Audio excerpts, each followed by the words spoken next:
நடிகை கிரண பத்தி பைல்வான் ரங்கநாதன் அவர்கள் ஒரு விஷயத்த வந்து சொல்லியிருக்காங்க. இத பத்தி டீட்டெயிலா தான் பேசப் போகிறோம். அதான் வந்து கிரண் அவர்கள் சமூக வலைத்தளங்கள்ல ரொம்ப ஆக்டிவான ஒரு நடிகை. அவங்களோட போஸ்ட் எல்லாமே வந்து கொஞ்சம் ஆபாசமா தான் வந்து சமீப காலமாக இருக்கிறது.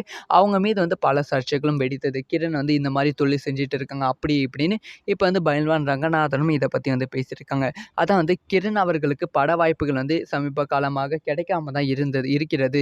ஸோ பட வாய்ப்பு கிடைக்கல. அதனால காசு பஞ்சமா கிரணுக்கு வந்து இருக்கு. அதனால வந்து கிரண் வந்து ஒரு வேலைய வந்து செஞ்சுட்டு இருக்காங்க.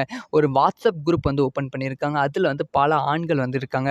அதுல வந்து கிரண் கூட சேட் பண்ணணும்னா ஒரு மாரியான காசு, கிரண் கூட வீடியோ கால் பேசுனா ஒரு மாரியான காசு, கிரண் அவர்களோட லேட்டஸ்ட் ஃபோட்டோ பார்க்கணும் ஒரு மாரியான காசு வந்து கிரண் வந்து சார்ஜ் பண்ணி இந்த மாரி வந்து பிசினஸ் வந்து ஃபோன் மூலமா வந்து பல லட்சம் ரூபாய் வந்து சம்பாதித்து கொண்டிருக்காங்க கிரண் அவர்கள். இந்த மாரி விஷயம் தொடர்ந்து நடைபெற்றுக் கொண்டிருக்கு அப்படின்னு சொல்லி கிரண பத்தி வந்து பைல்வான் ரங்கநாதன் அவர்கள் விமர்சனம் செய்திருக்கிறார்கள். இதுக்கு வந்து ரசிகர்கள் பல பேர் வந்து இது எப்படி உங்களுக்கு தெரியும்? நீங்களும் அந்த வாட்ஸ்அப் குரூப்ல இருக்கீங்களா?